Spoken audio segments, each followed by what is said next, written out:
Bienvenue au centre socioculturel CAF de Lisieux. Nous allons aborder aujourd'hui le bien manger avec Sandrine Guérard de l'association ESI 14.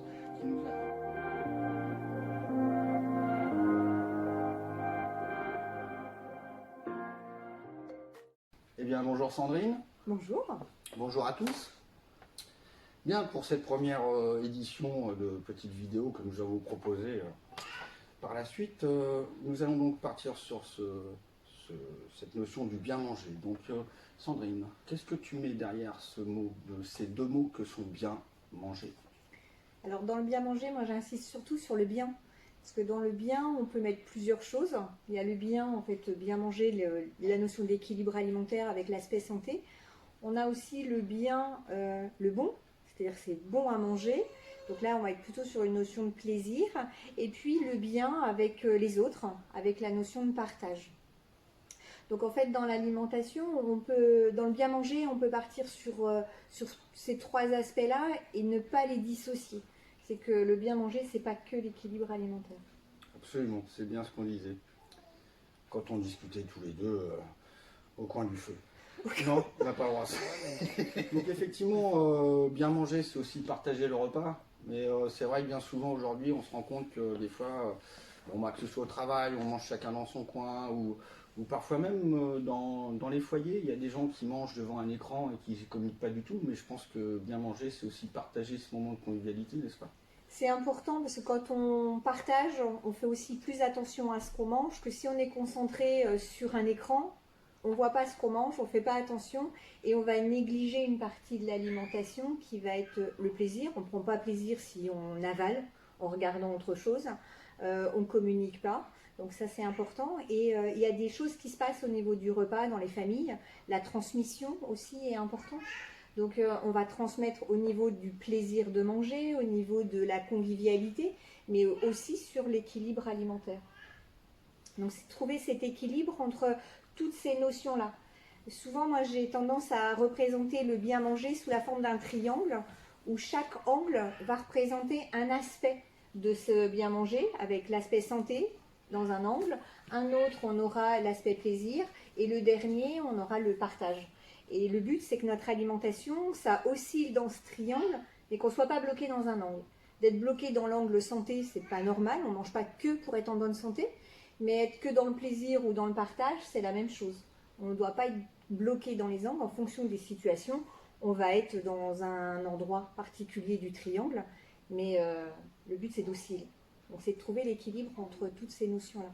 Donc effectivement, bien manger, ce n'est pas seulement une question diététique comme on l'entend, avec restrictions, régime, machin, tralala, à savoir que quand même, par exemple, la nourriture pour l'Ayurveda, par exemple, qui est la médecine indienne, fait de la nourriture l'élément de santé, justement. C'est-à-dire, il se soigne avec ça. Dans la même philosophie, on a le serment d'Hippocrate qui dit tu feras de l'alimentation ta première médecine. Donc là, on était aussi pour se soigner. Mais maintenant, on a aussi une autre vision. On ne mange pas uniquement pour être en bonne santé, mais on mange aussi parce que c'est bon et parce qu'on aime le partager. Dans notre culture, on recevrait rarement quelqu'un à la maison sans proposer quelque chose à manger et à boire.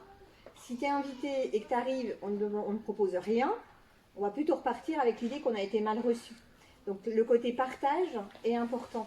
Et en famille, le moment du repas, souvent le repas du soir qui est le seul repas familial, ce qu'on mange à l'extérieur le midi ou la cantine, c'est un moment d'échange.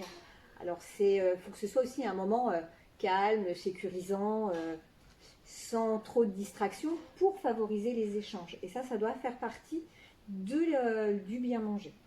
Et c'est vrai que pour revenir au repas partagé avec les personnes, ça nous rappelle notre côté gaulois. L'Astérie, c'est le grand banquet, c'est un peu ça. Nous, on est un peu gaulois, on aime bien festoyer autour de la bonne ripaille, quoi. Et dans nos habitudes, il y a des plats qui sont adaptés, en fait, au partage. Il y a des plats qu'on ne fait jamais quand on est tout seul. On ne va pas se lancer dans un bourguignon quand on est un ou deux. Parce que c'est bon quand c'est en quantité, que ça mijote. Et faire mijoter des plats pour une personne ou deux, ça ne sera pas la même chose. On ne va pas se faire une raclette tout seul. C'est vrai que ça demande beaucoup de motivation en fait. Ça m'arrive de faire des petits plats pour moi tout seul, hein. Mais c'est vrai quand même, on préfère prendre du temps à cuisiner pour plusieurs personnes quand même. C'est meilleur réchauffer, mais quand même. Donc effectivement, comme on l'a dit, l'alimentation a un rôle dans la santé aussi en parallèle, hein. Ça a un rôle évidemment dans la santé. Notre corps a des besoins en nutriments. Quand on parle de nutriments, c'est les protéines, les lipides, les glucides, les minéraux, les vitamines. Et donc là, c'est notre alimentation qui va nous permettre de couvrir nos besoins. Donc on doit avoir un minimum d'équilibre alimentaire qui va nous permettre de couvrir ces besoins. D'accord. Et comment on les couvre alors? Eh ben, on va faire attention à ce qu'on mange. Les bases de l'équilibre alimentaire, ce serait de manger de toutes les familles d'aliments en quantité adaptée et de bien rythmer sur la journée. C'est-à-dire on ne fait pas un seul repas. Si on apporte tout d'un coup, l'organisme ne pourra pas gérer ce qu'on lui apporte. Donc on va rythmer aussi notre alimentation. Alors le rythme, c'est quoi? C'est les 3 repas par jour. 3 repas. 3 repas par jour. On peut rajouter une collation, hein. On a le droit de faire un goûter dans l'après-midi, mais en fonction aussi de ses horaires de travail, on peut avoir une collation dans la matinée ou dans la nuit en fonction de ses horaires. Donc c'est important de pouvoir manger régulièrement pour apporter les nutriments à notre organisme et éviter en fait de manger tout le temps, ce qui s'appelle du grignotage. Il y a un peu tendance, hein. Surtout le chocolat. On verra ça en individuel après. Et tu peux un peu approfondir en ce qui concerne les groupes d'aliments? Alors, les groupes d'aliments, c'est ce qui va représenter l'équilibre alimentaire. On doit avoir en fait un certain nombre de fois dans la journée les groupes d'aliments. Les groupes d'aliments, ils ont été créés, on a pris les aliments, on a regardé ce qu'ils apportaient et on a mis ensemble ceux qui apportaient les mêmes choses. Par exemple, si on prend les produits laitiers, tous les produits laitiers apporteront du calcium. C'est pour ça que la crème, qui est un produit issu du lait, n'est pas un produit laitier au sens diététique, parce que ça n'apporte pas de calcium. Donc les produits laitiers, on doit en consommer 2 ou 3 fois par jour en fonction de l'âge. 2 fois pour les adultes, 3 fois pour les enfants, les ados, les femmes enceintes, les seniors. Parce qu'à cet âge-là, ou dans ces circonstances, on va dire, on a besoin de calcium en plus grande quantité. Je viens d'apprendre quelque chose. Moi, j'étais sûr que la crème apportait du calcium. Eh bien, même pas. Et vous le saviez, vous? Moi, non. Donc, ça apporte pas de calcium, ça apporte de la vitamine D qui va nous permettre d'utiliser le calcium, mais la crème et le beurre, donc les 2 produits qui viennent du lait, c'est la matière grasse du lait, n'apportent pas de calcium, donc ne sont pas des produits laitiers. Donc ça, c'est le premier groupe. On en a 7 en tout. Le deuxième, ça va être les viandes, poissons et œufs.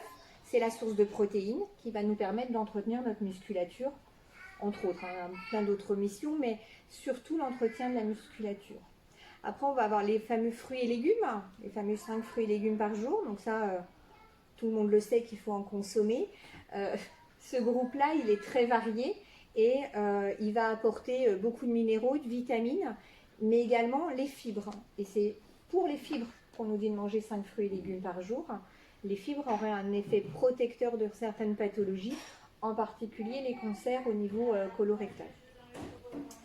Et puis on a encore une grande famille qui sont les féculents. Donc dans les féculents, on va retrouver les pâtes, le riz, les pommes de terre. Donc en général, ce groupe d'aliments, on n'a pas tellement de soucis à le consommer. Il n'y a pas de souci, il n'y a pas de problème sur ça, tout le monde aime. Ce groupe, il apporte en fait les glucides qui sont en fait notre carburant. C'est ce qui va faire fonctionner notre organisme. Toutes nos cellules fonctionnent aux glucides. Donc là, on va en avoir besoin et on doit en consommer à chaque repas en fonction de l'appétit. À ces 4 grandes familles, on va rajouter 3 autres familles qui vont venir compléter. Les 2 premières, c'est les matières grasses et les produits sucrés. Les matières grasses ajoutées, le beurre, la crème, donc les matières grasses animales, l'huile et la margarine pour les matières grasses végétales, qui sont tout aussi importantes et même plus importantes que les matières grasses animales. Et puis après, on a la famille des produits sucrés, où là, il faut essayer de le limiter le plus possible. Ce pas des familles qui sont interdites, même si on nous dit qu'il ne faut pas en manger de trop. On nous dit bien, c'est pas de trop, c'est pas interdit. Donc on va faire attention à ces notions-là. Et la dernière famille qu'il ne faut surtout pas négliger, c'est les boissons, c'est l'eau. L'eau est la seule boisson indispensable et on doit consommer entre 1 litre et 1,5 litre de boisson, sous forme d'eau en majorité, par jour. Je vais revenir un peu sur les protéines, tu parlais de la viande et tout ça, mais il n'y a pas que la viande qui a des protéines quand même. Non, là on est sur les protéines animales. Après, ça va être complété par les protéines végétales qu'on va trouver dans les céréales en particulier, donc dans le groupe des féculents. S'ils sont complets, il y en aura plus que si on est sur des céréales raffinées. Dans les légumes secs aussi, non? Oui. Les légumineuses, en fait, font partie des féculents. Donc les lentilles, les pois, les haricots secs, les fèves en particulier. D'accord. Bien, ainsi s'achève notre première partie sur le bien manger. N'hésitez pas à nous envoyer vos questions ou vos commentaires sur le blog. Et à très bientôt pour la seconde partie.